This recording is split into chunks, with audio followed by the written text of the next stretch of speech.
Galit na galit sila ngayon sa EAT, itong mga ano, mga kakamping, sobrang galit na galit sila sa EAT. Anyway, ito kasi yung ganap. Pakita ko sa inyo. Controversial comment by contestant on EAT segment. Vortas 5 pala. Vortas 5 segment. Prompts reaction and scolding from host Alan K. Sana po hindi ako i-copyright ni EAT para dahil dito. Pero papakita ko sa inyo. Ito kasi yung naganap. Kung di pa po napapanood, game. Puro mo nung araw. Elementary teacher po ako. Ay! Magaling Ano? sa bata. Mapagpasensya, mahaba pasensya. Opo, mahaba to.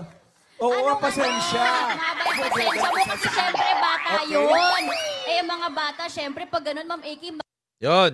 Umisyo sila. Kuya, mali ka kasi ng show. Dapat doon ka sa showtime. Doon uso bastusan. Dapat kasi kuya, doon ka sumali sa showtime kasi nandun ang bastusan. Tapos sa itsura mong yan, baka landain ka pa ni Vice. So nag-react yung mga kakamping dito. Ito yung reaction nila. Yan. Lala Soto yan. Lala Soto. Ibig sabihin parang MTRCB. Bulag ang MTRCB daw. Bulag. Wag na natin asahan na mapapansin niya ni Lala Soto pag eat bulaga. Bulag. Eat bulag. Ay hindi. Pag EAT, bulag, pipi at bingi. Kasi programa yan ng tatay at tito niya. Lols. Wapakels yan. Wapakels. Kaya naman deserve niya yung natatanggap na lait niya ngayon. Di narinig ni Lala, busy daw siya bumili ng sandok. Grabe. Grabe ang bastos. Daming nanonood ng mga bata. Hi! Selective spiritual conviction ni Tanga. Yan. Hindi ko alam kung sino yung Tanga sinabi niya. Hoy! Lala Soto Enabler, mtrcb.gov, mtrcb._ph. Kapal ng mukha mo, babalina na walang nagawang matino. Yan. Lala, galing mo ate. Balikan natin yung video. Alam nyo mga kutsero, tinan nyo ginawa ni Alan K. Puro mo nung araw. Elementary teacher po ako. Ay! magaling Ano? sa bata. Mapagpasensya, mahaba pasensya. Opo, mahaba to. Oo, pasensya. Mahaba yung pasensya mo kasi syempre bata Okay. yun.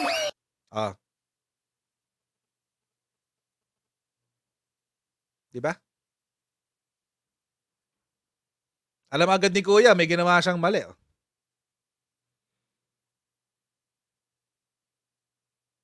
Pasensya mo kasi syempre. Alam niya agad. Kung nag-showtime ka, Kuya, sasakyan niya nila Vice at saka ng mga ibang tao doon. Kasi ganun sila doon. Di ba? Sinaway eh. Mahaba yung pasensya mo kasi syempre bata yun. Eh, yung mga bata. Yun ang pinagkaiba nyo, showtime. Yan ang pinagkaiba ng EAT sa inyo. Yan talaga. Tapos ngayon, naging issue to. Bakit? Kasi daw, sa showtime, merong suspension agad. Tapos dito, ba't walang aksyon? In fact, nagsumagot pa nga ang UP doon sa decision ng MTRCB nitong nakaraan. UP Broadcast Department calls for MTRCB Chairman Lala Soto's resignation. What? Kung sabihin ng taong bayan na yung mga teacher na nagtuturo sa UP tapos pinapasali ang mga estudyante sa mga rally, mag-resign kayong lahat. Mag-resign kayo?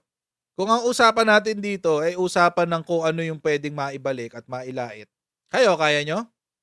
Sabihin ng taong bayan kasi marami nang galit sa UP dahil dyan sa mga aktivista na nandyan sa loob. Nakakainis eh. Alam nyo, hindi naman po talaga lahat ng mga taga-UP aktivista at naiimpluwensyahan ng mga teroristang grupo. Hindi ho lahat. Hindi ho lahat. Pero mga kotsero, merong mga mangilan-ngilan. Sino ho ang nag-iimpluwensya sa kanila? Minsan, yung mga guru pa mismo. Yung mga teacher, so paano pag mag-call out ang taong bayan? Yung mga teacher dyan na konektado sa ACT Teachers. Yung mga teacher dyan na konektado sa at nagpapatakbo ng kabataan ng CEGP, ng LFS at kumukonsinte sa mga aktivistang grupo dyan sa loob. Magsipag-resign kayong lahat. Gagawin nyo? Bakit yung pag-resignin yung taong ginagawa lang yung trabaho niya? Sabi ng UP Broadcast Department. So weird. It's so weird. Nananawagan din kami sa pagbibitiw sa tungkulin ni MTRCB Chair Dorela Maria Lala Soto na ang mga bintawang salita sa pambansang TV ay makikitang bumatik sa inaasahang objectivity sa issue at sa kanyang posisyon bilang pampublikong opisyal. May ganung factor. Ang lala ni Lala Soto suspending showtime for the July 25 show because of Vice Ganda and Ayon Perez. Kulitan siguro yan. By licking cake frosting with their fingers is, number 1, irrational and puritanical. 2, homophobic. 3, biased and reeks of conflict of interest for Eat Bulaga. Ay, irrational daw and puritanical. Nagmamalinis sa Tagalog. Masyado nagmamalinis. Yun ba? Yung ba ibig sabihin mo? Jesus Palsis. Masama ba na sumunod sa batas? Masama ba na i-promote ang ang morals? Masama ba na sumunod sa public policy? Masama ba na i-encourage ang public order? Abogado yan si Jesus Palsis. Dapat alam niya yan. Paano naging homophobic yung pagsita mo sa bagay na hindi naman talaga dapat ginagawa sa harapan ng kamera? Lalo na sa tanghali at lalo na kung ang rating nyo ay PG. Ito naman, hindi ko kilala to, yung Bailon ngayon, hindi ko kilala yan. Ang drama naman nila, politika. Kaya raw may atake daw kay Vice Ganda dahil inappoint daw kasi ni PBBM si Lala Soto. Si Lala Soto ay inappoint mismo ni BBM. She was picked to be chairperson of the Movie and Television Reviewing Classification Board. Ang MTRCB ay nasa ilalim ng pangangasiwa ng Office of the President. Ito kay 1PH. Nagkabiruan ng It's Showtime host na si Vice Ganda at Bong Navarro tungkol sa suspension. Ito yung biruan daw. Vice Ganda, ang ganda ng boses mo, pwede kang mag-announce. Bong, ng suspension. Tapos magtatawa na, di ba? Gaganyan pa yun. Tapos, wala akong pake. Marami yan. Ito pa isa. Ito, August 31. Sa Mini Miss You. Wala ka bang nanay? Ako, meron akong nanay. Vice, pag ni-real talk kita, iiyak. Iiyak pati magulang mo. Sinasabi ko sa'yo, nagpipigil lang ako dahil contestant ka. Yung bata, sabi ng bata, wala ikaw nanay kasi. Sabi ni Vice, nako, di lang kita magantiyan, ay porket kakampi mo yung MTRCB. Talaga? Papakita mo sa buong Pilipinas na mapagpatol ka sa mga bata? Ay, joke pa yan eh. Hindi nakakatawa. Subukan mong pagsalitaan mo yung anak ko ng ganyan. Yun yung una ko naramdaman eh. Nung nabasa ko to, parang, what the heck? Papatulan bata. Pagsasalitaan mo ng ganyan yung bata, hindi naman niya naiintindihan yan. Pagsasalitaan mo ng di lang kita magantayan eh. Dapat bang sinasabi sa bata yun? Na dapat gumaganti ka pag napipikon ka? Anyway. Ito pa isa. Ito siguro yung reaction niya dun sa yung mahaba. Yan. Sabi niya, Vice, kung maka-impose, akala mo naman hindi nila ginagawa. Yung pag-iba mali, pero pag kayo hindi nyo ginagawa. Sa iba mali, pero sa inyo pwede, double standard. Ay, double standard daw. Biktima ka pa rin? Hanggang ngayon, Vice Ganda, biktima ka pa rin? Ikaw na nga pinakasikat na komedyante sa Pilipinas, biktima ka pa rin? Hindi ko makakita kung saan nanggagaling ang himutok nitong taong to. You're not being discriminated. Hindi ka dinidiscriminate, Vice Ganda. May violation kasi kayo. Multiple violations pa. Napag-usapan na natin yan dati. Multiple violations pa. Hindi lang isa. Hindi dalawa. Hindi tatlo. Maraming violations ang ginawa nyo.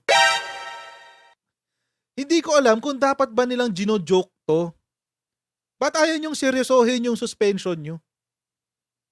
Ayaw niyong seryosohin yung suspension nyo? Kasi may mga cameraman dito, mga kotsero. Ito mga artista to, laki-laki ng TF nitong mga to eh. 6 figures ang TF nitong mga to eh. Walang mawawala sa kanila. 12 days sa suspension, barya yan. Wala sa kanila yan. Sino ang mahihirapan pag nasuspend ang showtime? Si cameraman, si lightsman, si makeup artist. Hindi yung makeup artist, hindi yung mga personal makeup artist nila, yung kasama sa production. Yung driver na naghahanap ng mga live audience. Naghahatid pala ng live audience. Ayaw nyo seryosohin to? Kasi may may kalakip to na nawawalan ng kita. 12 araw silang walang kikitain. Kayo, joke-joke lang sa inyo to. Sa kanila, hindi joke to. Lalo ngayon, ang taas ang presyo ng bilihin. Tapos, sige, joke-joke kayo ngayon. Joke-joke kayo ngayon. Ikaw ganda ng boses mo. Ikaw na kaya mag-announce ng suspension. Joke-joke sa inyo to. Tapos, pag bumagsak na yung decision, nag-file na kayo ng motion for reconsideration, di ba?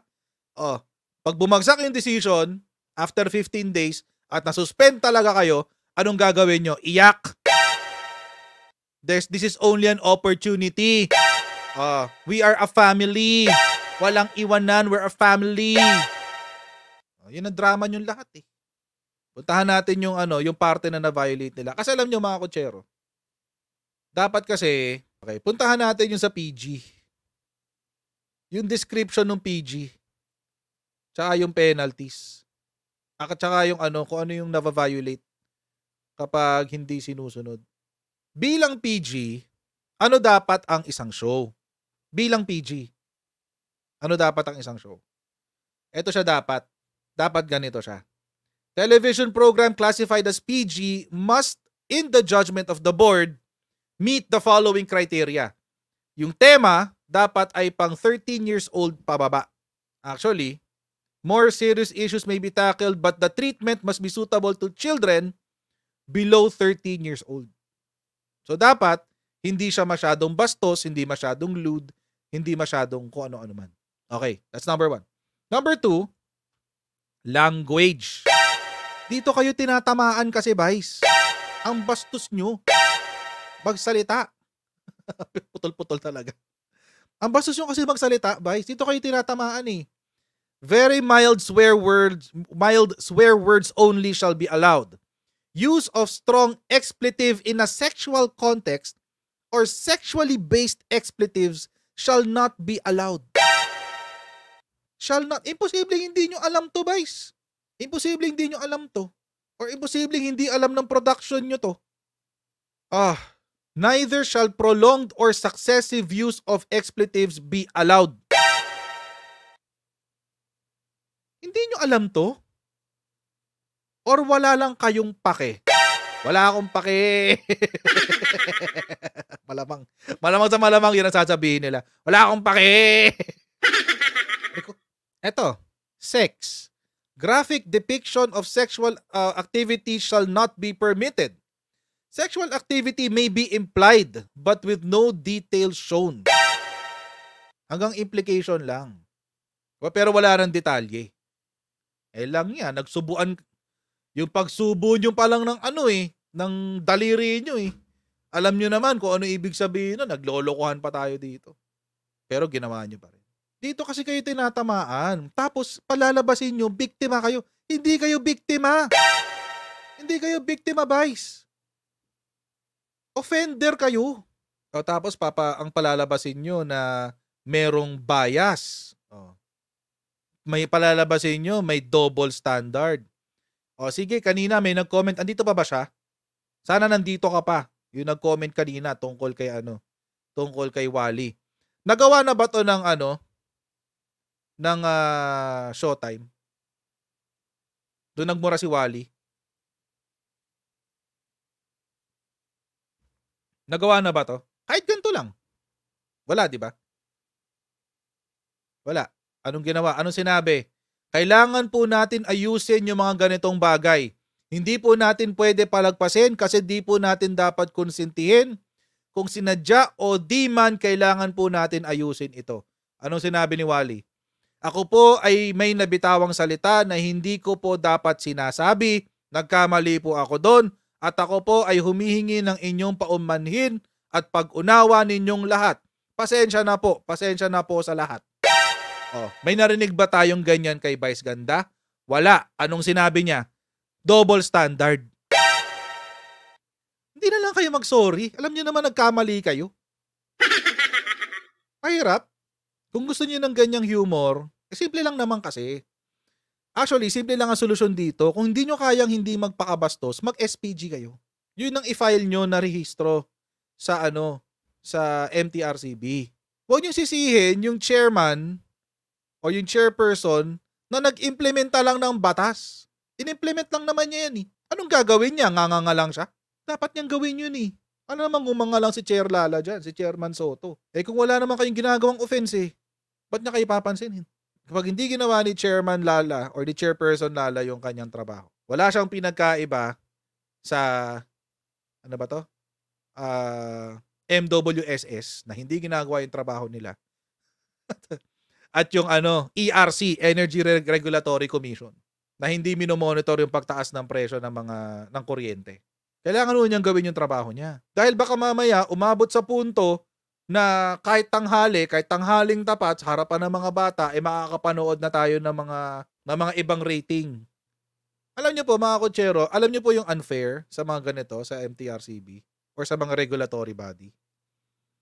Kapag hindi ka pinagpaliwanag, sinuspend agad yung show mo. Yun ang unfair. Winarningan kayo. Pagka-warning sa inyo, pinagpaliwanag kayo. Pagkatapos kayo pagpaliwanagan, nagka-hearing pa. Nag-hearing eh. Tapos, sabi dun sa statement, sa kanilang PR, yung board ang nagdesisyon. Napatawan kayo ng 12-day suspension. Pero kahit na, actually sinabi nga dito ni Lala Soto, sinabi niya dito, sabi niya, with others, pwede naman na nasuspend na kanina pa lang. But no. Again, in the spirit of fairness, we are giving them the chance. Kaya hindi sila suspended today. We will wait for its finality. Ibig sabihin, naglabas na ng decision for suspension, pero hindi pa kayo pinatigil. Binigyan pa kayo ng 15 araw para magpaliwanag. Ayaw nyo pa? Ape pa rin kayo? Ibang double standard pa rin? Ibang level ang tigas ng mukha natin dyan, Vice. Ayun yung mga kotsero, dati, nung una-una pa, yung medyo luma pa yung Showtime, 2013, 2014. Okay pa sa akin yung mga joke-joke ni Vice eh. Kaso unti-unti siya nag-evolve into something that is really, really... Kasi dati, ang inaasar niya yung sarili niya. Ganon. Sa Showtime dati, ang inaasar niya yung sarili niya. Ganon siya. Tapos, unti-unti siya nag-evolve na ang nilalait na niya yung mga tao. So anong dapat gawin? Santuhin ka? Tratuhin kang Diyos? Exempted ka sa mga rules? Exempted ka dito sa batas? By the way, this is a law, Presidential Decree 1986. Batas ho ito ha. Hindi ho ito joke, hindi ho ito memorandum. Hindi ho ito circular. Hindi ho ito city ordinance. Carried over ba nga to eh? Kasi alam nyo pa mga kakotsero, karamihan po ng mga PD, yung Presidential Decree, carried over po yan from the time ni President Ferdinand Edralin Marcos. Alam nyo mga kakotsero, itong issue kay Vice, mababaw lang talaga to dapat. Maliit na bagay lang to eh. Pero alam nyo po ang ginagawa na dito. Ginagamit nila to pang undermine sa administration. Actually medyo na-trigger lang ako nung pinasok na nila yung politika. Well, hindi naman ito talaga dapat politika eh. This is about showbiz, sa totoo lang. Ang pangit lang dito mga kotsero, sa pananaw ko, and you may disagree, and I don't mind kung magdi-disagree kayo. Pero sa pananaw ko kasi mga kotsero, kapag ikaw yung perpetrator, or kapag ikaw yung offender, wala kang karapatan magpa-victim. Parang yung Gonzales, yung nanutok ng baril sa siklista, nagpa-victim pa siya, di ba? Siya nga yung offender eh. Acknowledge mo yung kasalanan mo and you do something about it. Ito hindi eh. This is not politics. Walang ano dito, hindi pinag-iinitan si Vice dito. Hindi ho porke anak ni former Senator Tito Soto, si Chair Lala Soto, ibig sabihin biased agad siya. Di ba pwedeng meron lang kayong na violate na law? Hindi ba pwede yun? Bagong buhay ka na, Vice! Ay, naka. Okay, so hanggang dito lang po muna tayo mga Coachero. Huwag niyo pong kalimutan mag-like, share, and subscribe sa ating pong Coach Jared YouTube channel, and I'll see all of you in our next Coach Jared Learn! Okay, bye everyone, see you next time. Bye!